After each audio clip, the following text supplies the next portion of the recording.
The EV1, General Motors' pollution-free, rechargeable car, is being scrapped. And we are not going to just stand here. We're going to keep demanding that they build these cars again. Anybody else feel that way? Yes. So this is the T0. We designed it to show the ultimate performance that's available with electric vehicle technology. Let's take a look at the first car we ever made, the Tesla Roadster. That's serial number 1 of Tesla. On February 2008, we'd literally only made one car, that car. And we're going to raise the curtain on the sign. I get a chill, actually. That's good. It's time. It's time to start delivering Model S.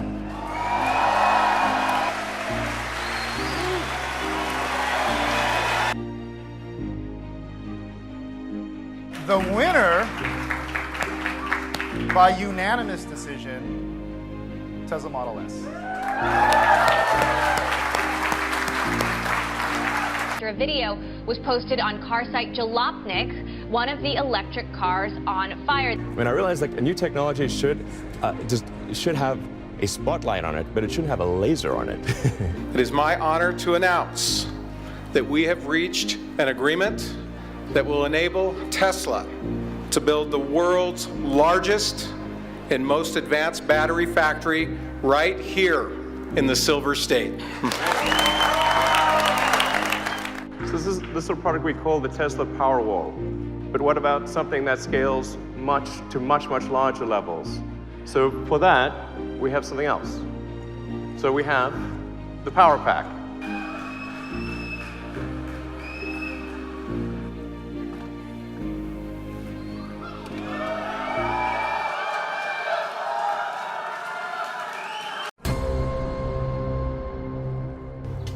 Tesla is about to unveil its most affordable car, the Model 3. This is the big one, the car that Elon Musk says will take electric cars mainstream. Welcome everyone to the Model 3 unveil. We have an amazing product to show you tonight. So do you want to see the car? Yeah! Well, we don't have it for you tonight. I'm just kidding. All right, let's bring him out.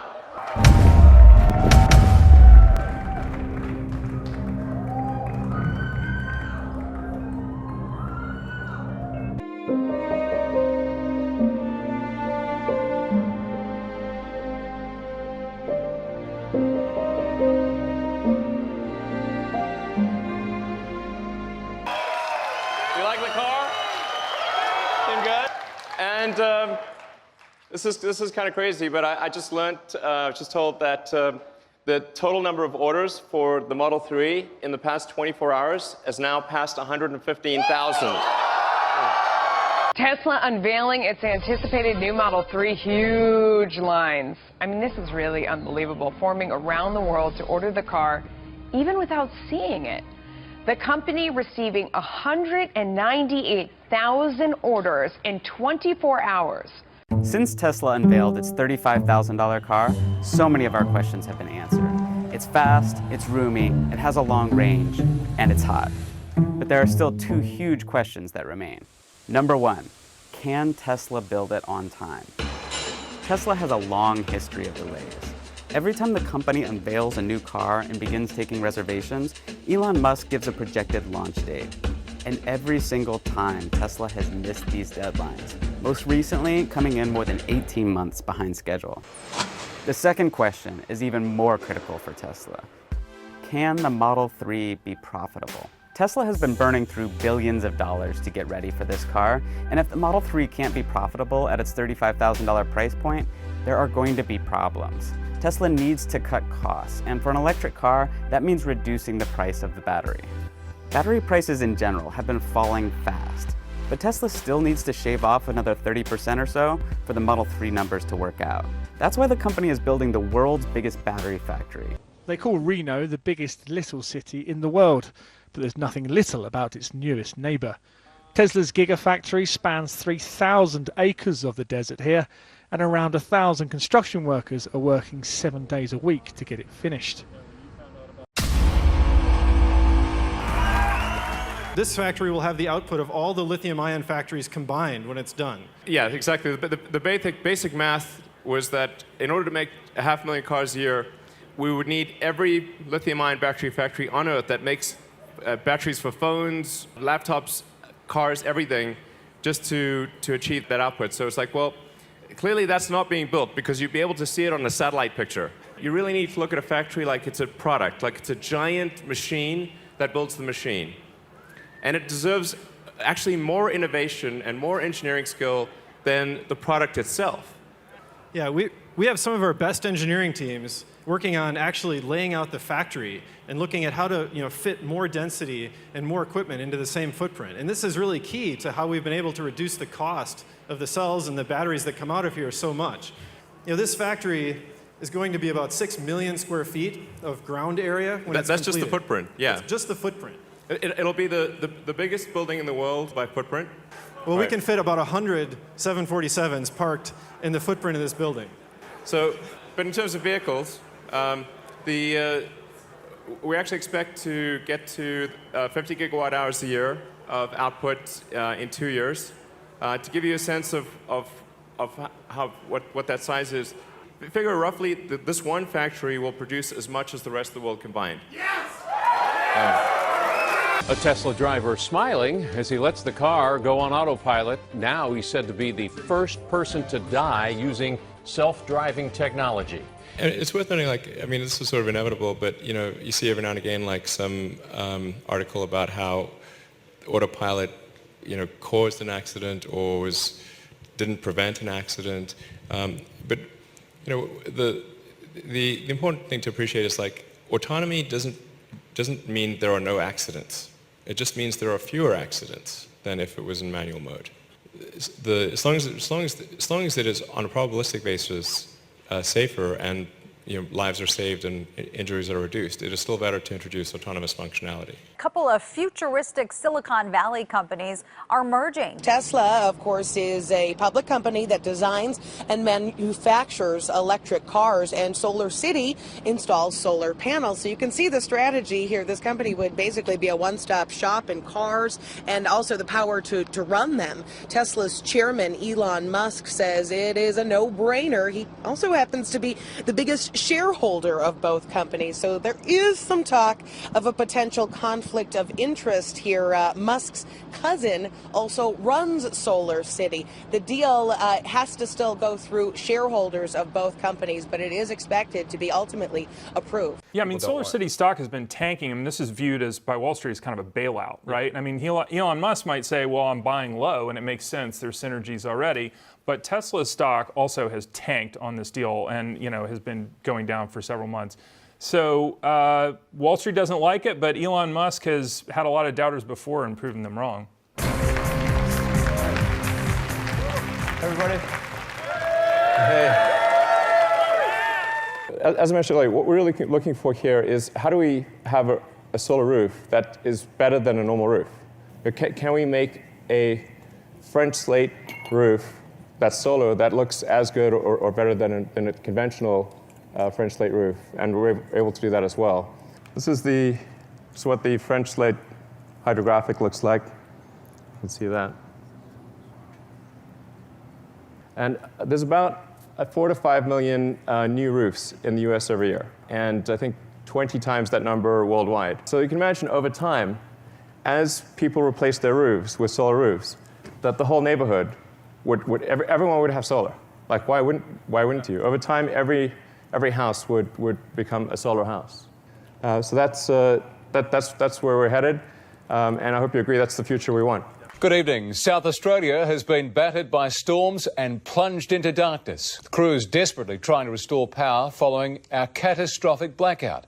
Many left counting the cost and demanding to know how an entire state can be plunged into darkness. Tesla boss Elon Musk offered to fix South Australia's energy woes with a battery farm. He then promised to build it within 100 days or provide it for free.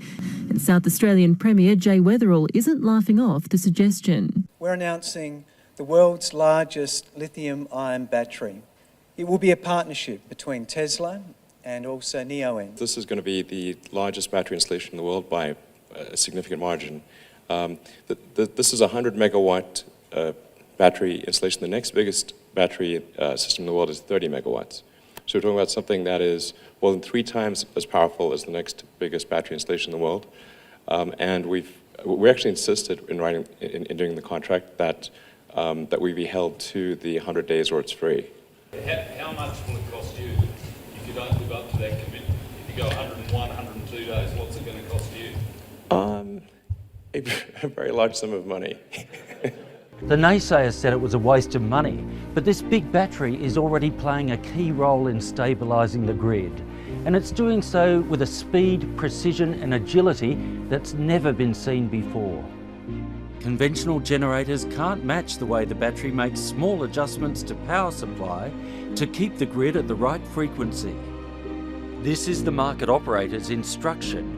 This is the response of a conventional power station. The battery is far swifter and more accurate, while undercutting the price big power generators charge for these frequency control services. We've been quite pleasantly surprised and would encourage more of this technology into the grid.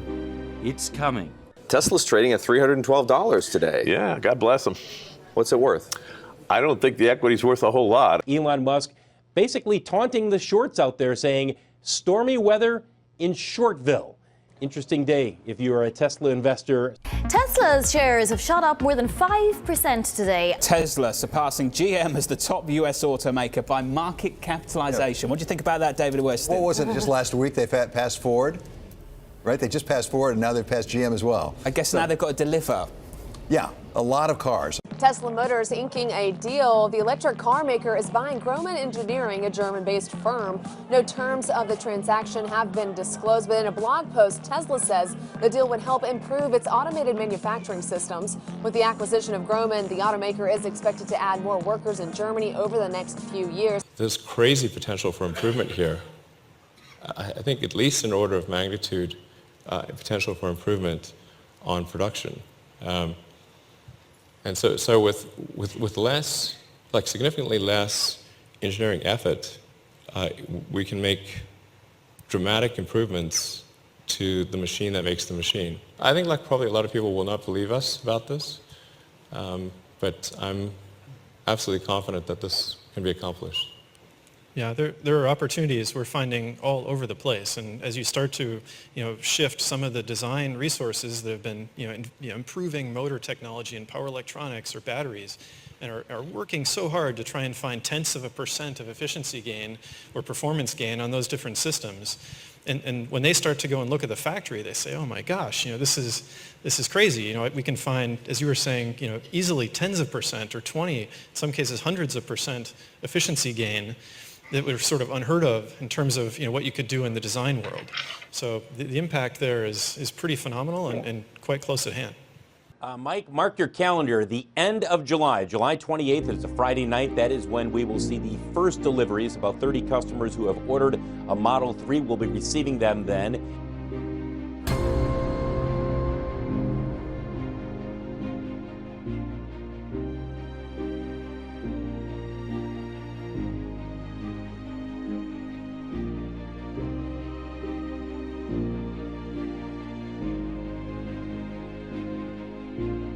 So let's talk about what goes into making the Model 3. It starts off with design. We agonize over every curve, over every detail, every corner, every element of the interior, the exterior, including things that people probably won't even notice. We care about every part of it. We aimed for something that was a very simple, clean design, because I think in the future, well, really, future being now, that the cars will be increasingly autonomous. So let's take a look at the safety video. So on the one hand, you've got a car that is one of the safest cars in the world, a Volvo S60.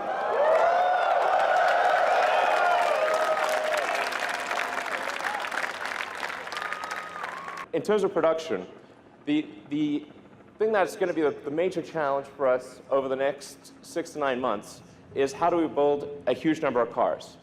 I mean, and frankly, we're going to be in production hell. Welcome. Welcome to production hell. And as the saying goes, if you're going through hell, keep going. Anticipated Tesla 3 is going to be late, and we mean really late, and that's just the beginning of the bad news for the Bay Area-based company. Yes, Tesla reported a massive loss. CEO Elon Musk promised 1,500 in the third quarter, but only 220 were produced. Blame it on the battery because of delays at its facility in Nevada. What happened? Elon said they were going to be in production hell, bringing the Model 3 to market. But now, as many suspected, they're not going to make it. Yeah, it sounds like hell is ongoing. We know that Elon was camping at the Gigafactory, and in the letter to shareholders released today, it sounds like they're having a lot of problems at the Gigafactory. So it seems like they're still playing whack-a-mole, figuring out what these production problems are. The primary production constraint is in battery module assembly. There are 4 zones to module manufacturing. The zones 3 and 4 are in good shape. Zones 1 and 2 are not. Zone 2 in particular, we had a subcontractor, a systems integration subcontractor that unfortunately really dropped the ball, and we did not realize the degree to which the ball was dropped until quite recently. We had to rewrite all of the software from scratch and redo many of the mechanical and electrical elements of Zone 2 of module production. We've managed to rewrite what was about 20 to 30 man years of software in 4 weeks, but there's still a long way to go. So this has now been tackled by Tesla's internal automation group in the U.S. and Tesla Automation U.S. and Tesla Grohmann from Germany. We have a large team from Tesla Grohmann also working the issue and making very rapid progress. And like I said, I am personally on that line in that machine, trying to solve problems personally where I can, and JB's basically spending his life at the Gigafactory. But it's still a sell here as far as you're concerned. Oh, we're still short, yeah. And do you have a price target in mind? Well, we think the equity's worthless, so how's zero? 0. That's a pretty aggressive one. No, we think the equity's not worth anything. There is more trouble for Tesla today. The company announced it is temporarily shutting down production of the Model 3. The electric sedan is supposed to be Tesla's mass market breakthrough. More than 500,000 people have already put down deposits. And this is just the latest in a series of setbacks for Tesla. Musk promised to produce 20,000 Model 3s per month by the end of last year. In reality, they were only managing to make about 1,500. You almost never see a public company miss its guidance by that much. They are when we use the word collapsed, is that another word for bankrupt? You think that Tesla will declare bankruptcy? Yeah, I said in a note to my clients that in the next 3 to 6 months, I think the stock's going to crash, and that, because of that, they'll be on the verge of bankruptcy. On social media, in the midst of widespread concerns Tesla might collapse, he tweeted this: "We are sad to report that Tesla has gone completely and totally bankrupt. So bankrupt, you can't believe it." You know people are nervous and they're worried. You are aware of that. So knowing that, why would you do an April Fool's joke that you did? Oh, because there were all these media articles saying that Tesla's going bankrupt? Yes. So I thought, well, I'll just do an April Fool's joke that we did go bankrupt. But Elon, that's not funny when people are nervous. I mean, it's April Fool's. People should, lighten up, okay? You said to your team, everybody get ready to meet the demand. We're going to be in production hell. Yes. But you didn't expect this kind of production hell, or did you? No, it's worse than I thought. Why is that? Why is it harder? What happened? We got complacent about some of the things that we felt were our core technology. We put too much new technology into the Model 3 all at once.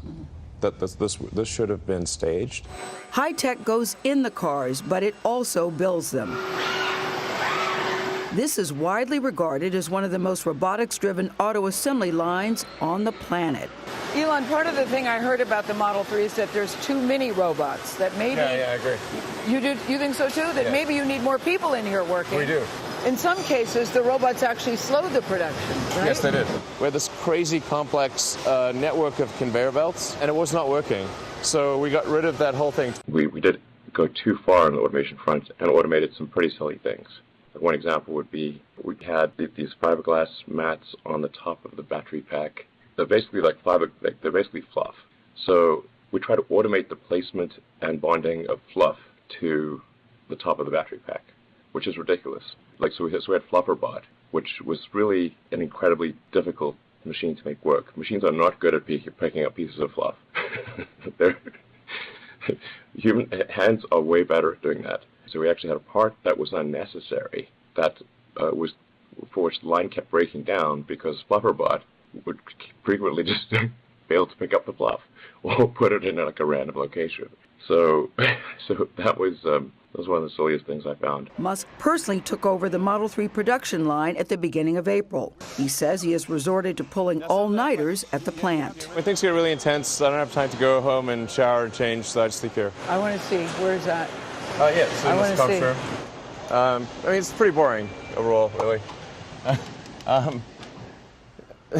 It's actually cold in here, too. Yeah, I like it cold. So you like it cold? I sleep on the couch over there. So you're just laying here on the couch? Yeah. Last time I was here, I actually slept literally on the floor because the couch was too narrow. Yeah, I was going to say. And Elon, I have to say, it's not even a comfortable couch either. No, it's terrible. This is not a good couch.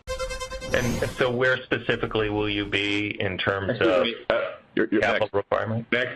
Boring bonehead questions are not cool. Next. What percentage have actually taken the step to configure? We're going to go to YouTube. Sorry. These questions are so dry. They're killing me.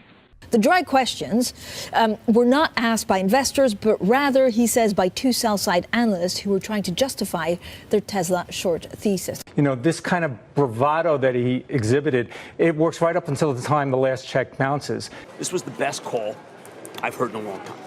I'm going to tell you why. Okay. First, everyone wants to cut off Tony Sacconaghi. He is Mr. Negative. Most of the CEOs that I talk to say, that guy. All he does is talk negatively. So he went negative. Elon Musk had it. I like that. Secondly, how about this, Jim? We have no interest in satisfying the desires of day traders. I couldn't care less. Please sell our stock, don't buy it. How good is that? That is the truth. And then finally, he says about the individual investors, he says it to Galileo, not to Copernicus, not to Einstein, but a guy actually named Galileo on the call. He goes, I think if people are concerned about volatility, they should definitely not buy our stock. I'm not here to convince you to buy our stock. Do not buy it if volatility is scary. Amen. Kevin, what's the latest from Tesla?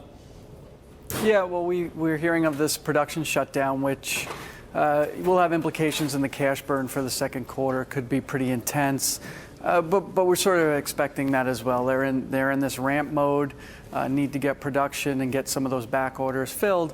And I guess they're realizing that automotive manufacturing is difficult. Automating it is difficult, and that there is a reason why it's done the way it's done by manufacturers that have been doing it for 100 years. I mean, it's like Elon Musk has been beamed down from another planet to show us mortals how to run a company. They have capital raises all the time. Mercedes, BMW, Volkswagen, GM, Audi, and Porsche are all coming out with 300-mile electric luxury sedans. I think they're doomed. Tesla raising some eyebrows again, but this time it is because of a huge tent built outside of the company's factory in Fremont. Now, the electric car company CEO Elon Musk tweeted saying needed another general assembly line to reach 5,000 a week Model 3 production. A new building was impossible, so we built a giant tent in 2 weeks. So yes, it is safe to assume a giant tent now houses the new general assembly line for the Model 3. Well, they worked awfully hard to get there, Phil. We know that, right? That third assembly line under a tent, I guess. That got them there, huh?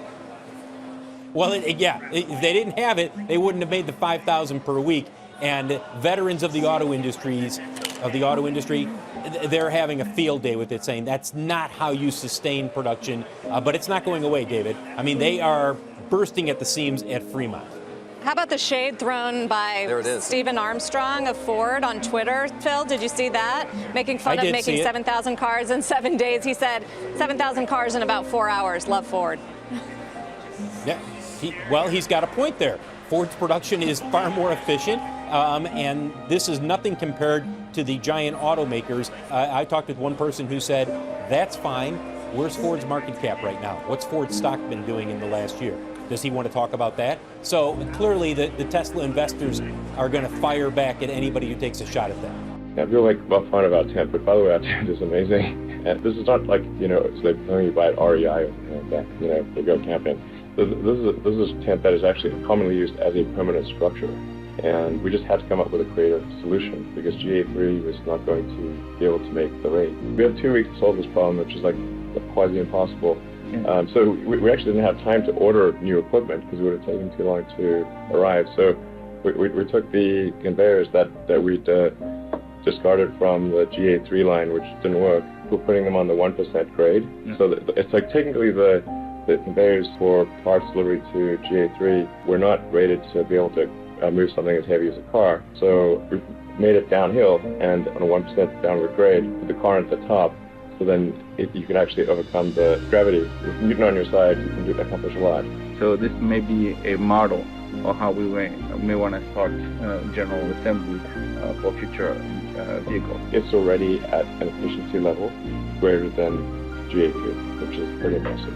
Finally, right? Tesla CEO Elon Musk says the company managed to meet a self-imposed deadline to produce 5,000 Model 3 cars in a week.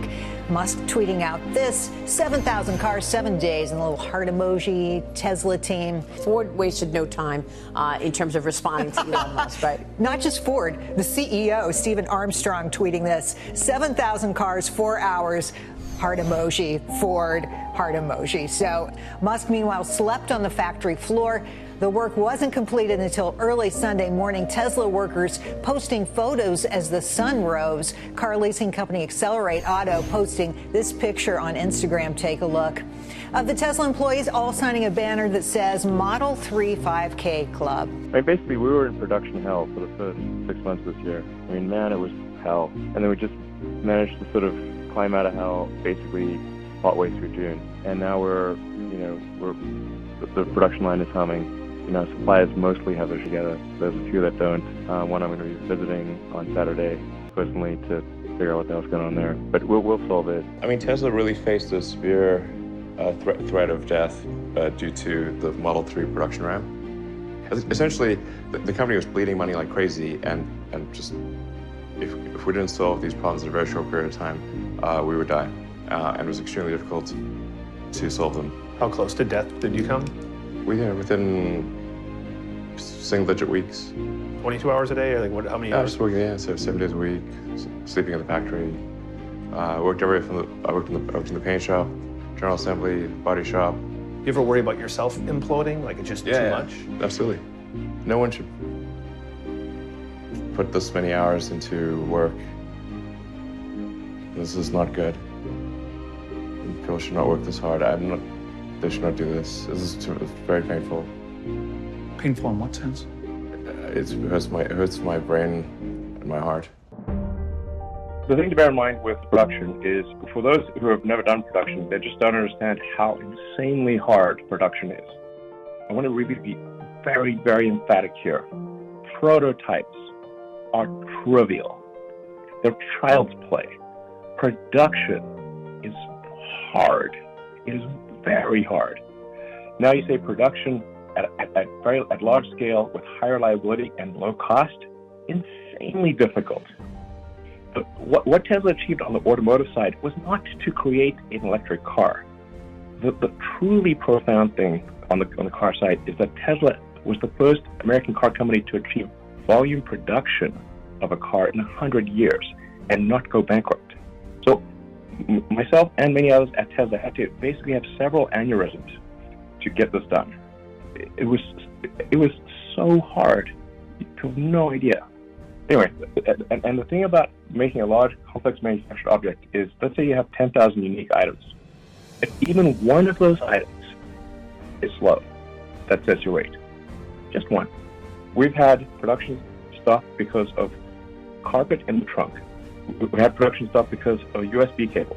At one point for the Model S, we literally raided every electronics store in the Bay Area. For a few days there, nobody could buy a USB cable in the Bay Area because we went and bought them all, put them in the car, literally. And there's like hundreds of stories like that. So anyway, that's solving those constraints and a logistics problem that makes World War II look trivial. I'm not kidding. Like, the scale is insane.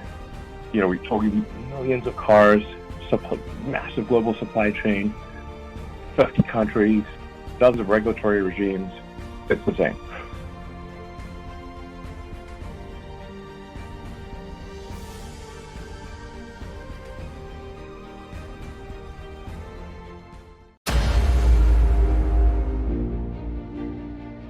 Elon Musk clarifying his bombshell tweet from last week that he has secured funding to take Tesla private. Musk writing today. I'm getting text messages from friends saying, what the hell are you doing?